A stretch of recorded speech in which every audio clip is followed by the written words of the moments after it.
Progress report and other cases too later in the programme. The island of Orkney is more isolated than almost anywhere in Britain. 45 minutes by ferry from John O'Groats off the northern tip of Scotland. It's not the sort of place you'd expect to see a major crime. And when one happened there this summer, it was a crime that would have been extraordinary anywhere.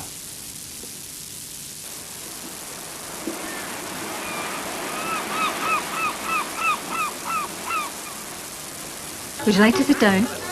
Now, what would you like to drink tonight? Okay, I think I remember who's got what. One chicken tikka. Happy? One lamb tikka. I ordered that. Very good. And who's the chicken chat? Oh, that's mine, thanks.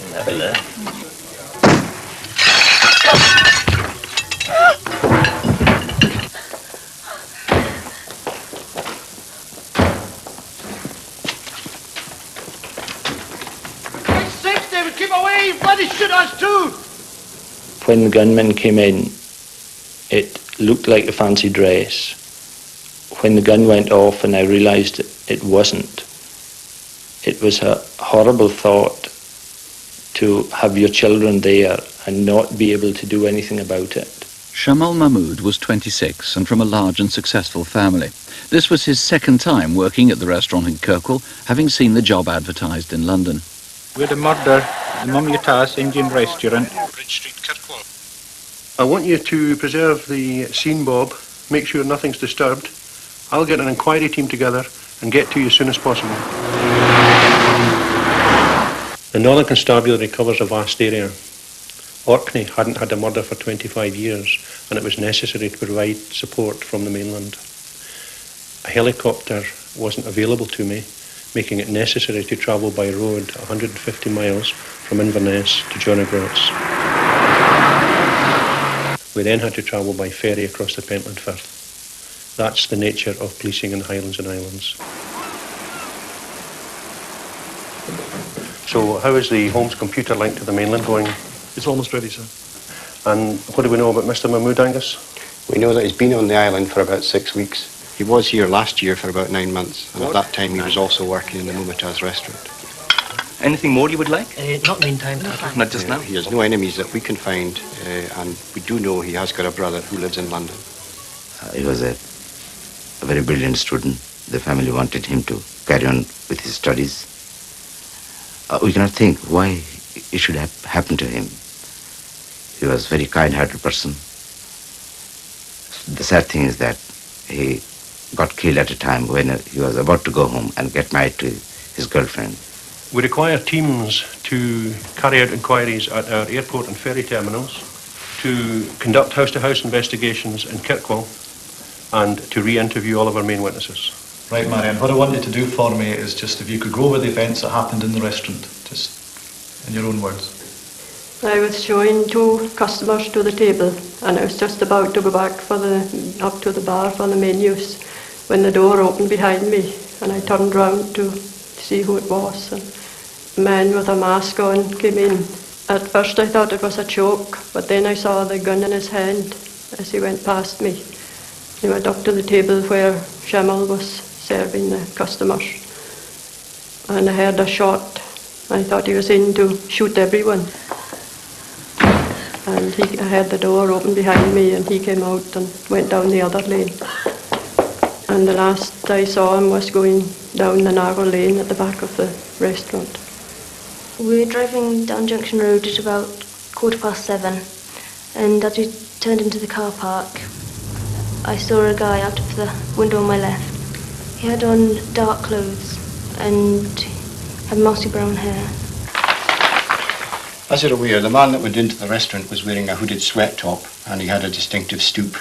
Down here at Junction Road Toilets, which is just down behind the restaurant, at about 7:10, we have a sighting of a man hanging about outside the toilets shortly before the murder. Well, I was driving along Junction Road, heading towards the pier, and I was about to turn into the Albert Street car park when I noticed this chap just outside the door of the toilets on my left. He was wearing a hooded top, and I noticed he was wearing a balaclava underneath that. Also, there was someone who saw a man walking from the direction of the toilets across the road in the direction of the restaurant. George, the people of Orkney are very concerned about this murder. How can they help you with your inquiries? I'm keen for anyone who was in Kirkwall on the day of the murder and who may have seen anything suspicious to come forward. Can you tell me what time of day that was at? It was about 5:10, and I was about to go down the lane past the Mama's restaurant when this guy got down in front of me, and he turned to stare at me, which I thought was quite frightening at the time. The way he held his arms was like a bodybuilder.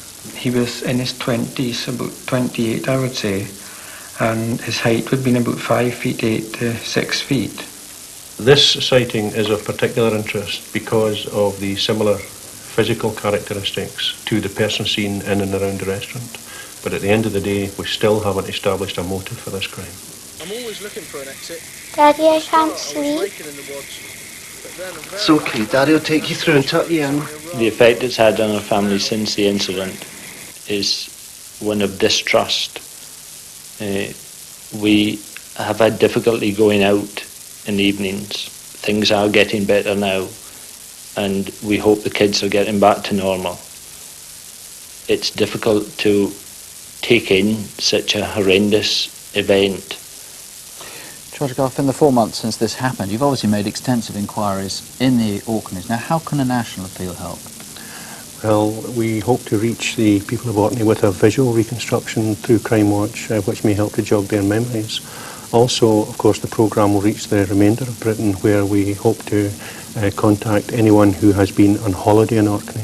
Orkney, and Kirkwall in particular, has a very industrious holiday trade in the summer.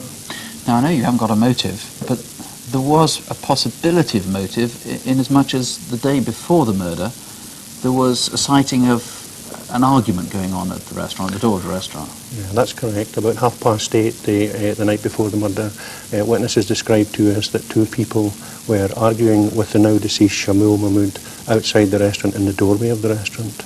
Now that may have an innocent explanation, but our inquiry has failed to trace these people. Now, that was Wednesday the 1st of June. If we roll back 2 weeks, there was another sighting, this time rather more remarkable, in woods which are part of the town. Describe what happened there. Well, it's an area known as Parkdale Woods, which is within the town of Kirkwall. Our witnesses described to us that a man was carrying out what appeared to be commando manoeuvres within the woods for no obvious good reason.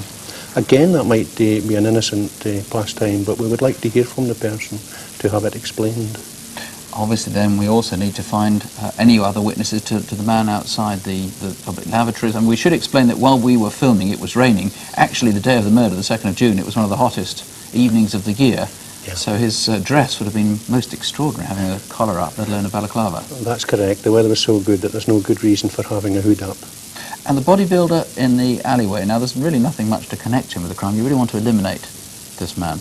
Again, as we've seen from the reconstruction, this man is of great interest to us, and unfortunately our inquiries to date have failed to trace him, and he hasn't come forward. If he recognises himself from the programme and is prepared to come forward with an explanation, that will be very helpful.